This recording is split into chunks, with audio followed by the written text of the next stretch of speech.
qu'est-ce que tu as remarqué pour nous aujourd'hui? Bien, on va commencer avec le Journal de Québec, mais c'est un article qu'on retrouve un peu partout dans les différents quotidiens parce qu'on revient, bien entendu, sur James Brown, à qui on peut rendre un dernier hommage. Ça s'est déroulé hier à Harlem, au Apollo Theater. Il y avait vraiment des milliers de fans qui, donc, se sont rendus là-bas. Celui qu'on considère comme le Elvis noir. Plusieurs avaient des pancartes avec des paroles de ses chansons.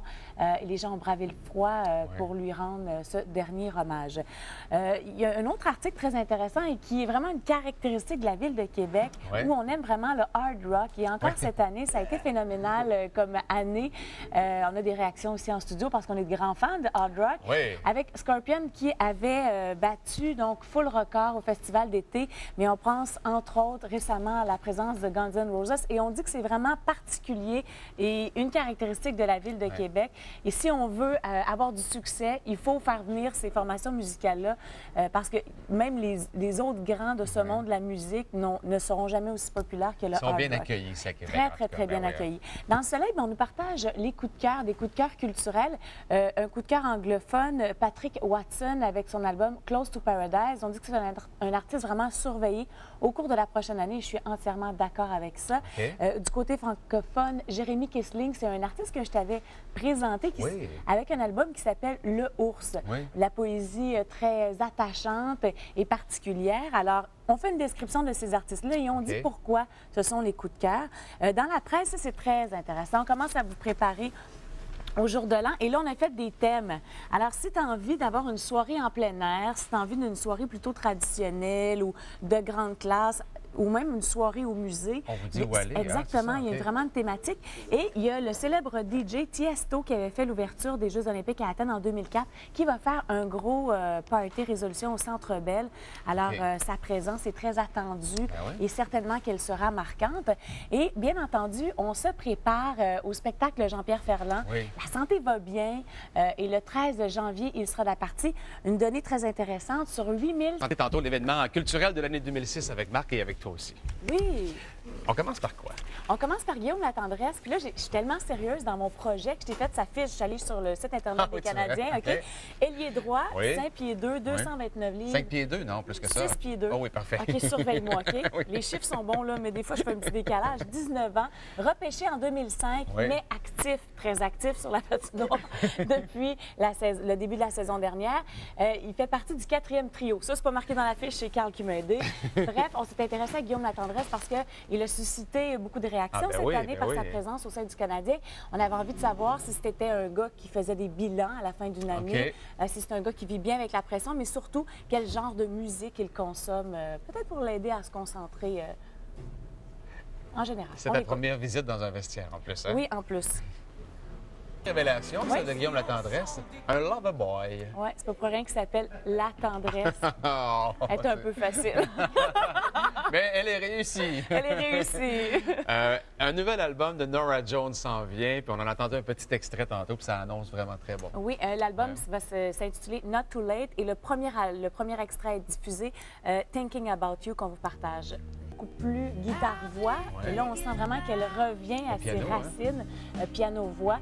L'album effectue sa sortie à la fin janvier et on la verra également au cinéma en 2007. Partagera la vedette dans un film avec Jude Law.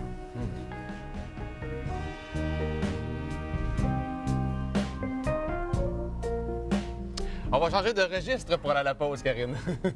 Oui, c'est un petit moment de tendresse. Oui. Après le hockey hier. On a droit, nous aussi, à des moments de tendresse. Hey, ça, c'est bon, les Scissor Sisters. On va aussi avec lui faire la rétrospective des arts et spectacles en 2006. Mais juste avant, une autre belle rencontre que tu as faite avec une fille qu'on aime bien gros. Oui, Marie-Claude Savard. Journaliste sportive de Salut Bonjour en semaine. Et on a la chance de l'entendre tous les matins, nous commenter l'actualité sportive. Mais Marie-Claude a eu une grosse année. Elle s'est partie d'ailleurs en affaires. C'est une fille qui a beaucoup d'énergie, qui a plein de projets, plein la tête. Et c'est une fille qui a beaucoup, qui consomme beaucoup culturellement parlant. Elle se tient toujours à la page. Elle est très stimulée. Elle a un grand intérêt. Alors, je vous invite à écouter l'ensemble de ses projets. Si c'est une fille de bilan, vous allez le voir et vous allez, bien entendu, découvrir ses coups de cœur culturels de cette année. Professionnellement, évidemment, Salut Bonjour qui continue. Il y a eu Ça tient la route cet été avec Gabrielle Gélina. Première expérience de co-animation. Donc ça m'a tenue occupée. Puis après l'été, je m'étais dit... Je vais prendre ça relax, je vais avoir un petit automne tranquille. Puis ben raide, écoute, je suis retombée en amour avec James Bond complètement. C'est le premier, tu sais, c'est comme le premier des livres. Il n'y avait pas les droits, finalement, ils l'ont fait. Puis moi, j'avais lu le livre Casino Royale, puis c'était pas un livre extraordinaire. Puis ils ont su bien l'adapter en scène. C'est vraiment communicative et très énergique, ouais. Marie-Claude. Ben, on te salue, puis bonne chance avec ton entreprise, ma chère. Avec Marc Baudet, l'événement marquant de 2006 au culturel. Lequel, c'est le tien? Le tien, c'est lequel?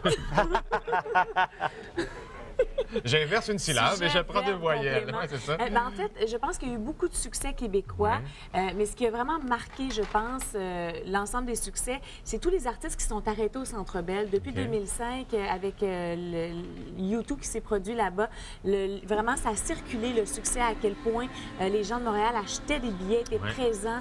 Alors, avec la présence, entre autres, de Madonna et de Barbra Streisand, qui veut revenir. Fait d'entraînement sur les autres bandes. Exactement. Toi, Marc, en l'actualité culturelle, il y a 3 événements importants que tu as retenus cette année, je pense. Oui, c'était de la génération Passe-Partout. Oui. Passe-Partout. Elle, particulièrement, oui. On chante-tu? Passe-moi. Tu veux-tu une chanson? Non, on parle pas. Si ça parle, on a jusqu'à 10 heures. OK, mais tu devais être un peu comme la caricature que j'ai faite. Euphorique. Oui, exactement. Je ne sais pas si on la voit à l'écran.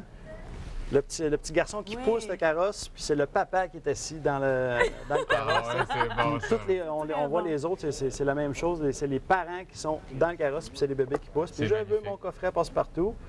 J'ai Guy Fournier aussi, qui a dû donner sa démission. Oui, effectivement. Suite à des propos tenus un peu scatologiques. C'est ça, exactement.